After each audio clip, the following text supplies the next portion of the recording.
আল্লাহ রাব্বুল আলামিন পয়গম্বরকে জানায়া দেয়, ও পয়গম্বর আপনার উম্মতকে জানায়া দেন, আপনার উম্মত যারা হারাম খাবে তারা কোনোদিন জান্নাতে প্রবেশ করতে পারবে না। এ সাহাবায়ে কেরাম রাদিয়াল্লাহু তাআলা আনহু আজমাইনের দিকে তাকান। পয়গম্বরের সাহাবী আমিরুল মুমিনিন আবু বকর সিদ্দিক রাদিয়াল্লাহু তাআলা আনহু, তিনি তার একটা খাদেম ছিল, তার খাদেম তাকে প্রতিদিন খাবার এনে দিত।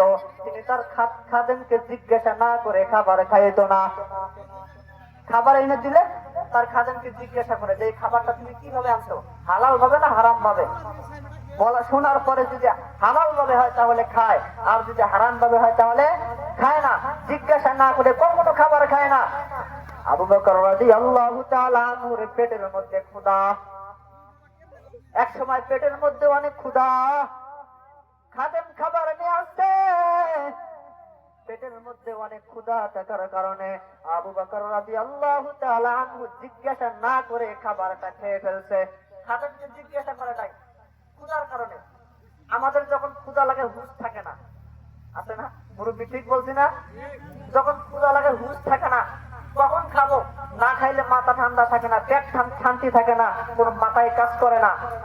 যখন খাবারটা খাই পেট ভরে তখন শরীরটা একটু শান্তি লাগে, তখন যে কোনো জিনিস কথা শুনলেই কি ভালো লাগে।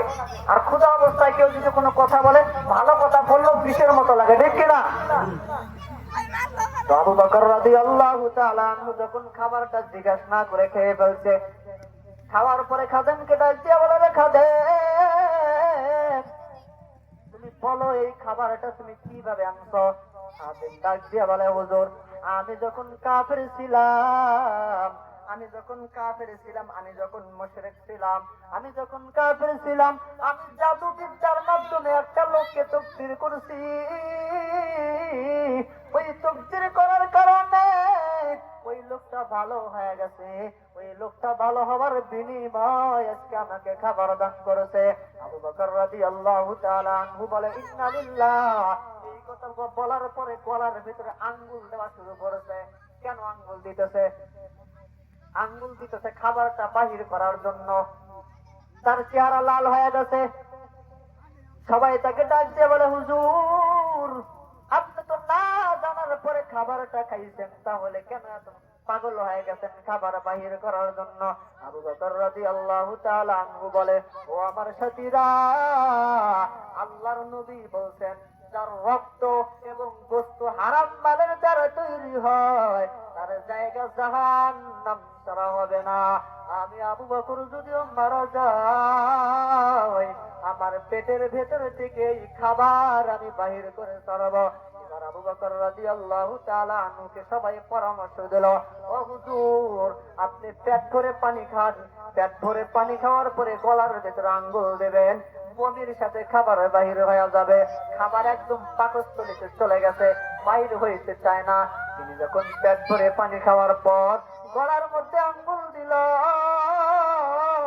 বমির সাথে খাবার বাহির হয়ে গেল। তিনি আলহামদুলিল্লাহ বলে আল্লাহর শুকরিয়া আদায় করলা। এ মুসলমান, তারা কেমন জালিলুল কদর সাহাবী ছিলেন। তারা হারাম জিনিস খেয়ে ফেলছে জানছে, জানার পরে ওটা পেটের ভেতর থেকে বাহির করিয়া তারপরে তারা শান্ত হয়েছে। এর আগে তারা ক্ষান্ত হয় নাই। আর আপনি আমি যদি জানতাম হারাম, বলতাম খাইতে খাইতে, এরপরের থেকে আর খাবো না। পরে যদি আবার পাইতাম হারাম, এ মুসলমান আমরা হারাম আবার খাইতাম। আমরা একটা জিনিস খাইতেছে, এটা হালাল না হারাম আমরা কোনো তাহাকিক করি না, না জানার পরে খাইতেছি, ঠিক কিনা জোরে কোন? হারাম মাল বেশি কোন থাকে না। আপনি হারাম পন্থায় কোটি কোটি টাকা কামাই করেছেন, কোন শান্তি নাই, শান্তি নাই। এরকম হাজার হাজার প্রমাণ আছে। আপনি হারাম জিনিস কামাই করেছেন, হারামের ভেতরে বরকত নাই, শান্তি নাই।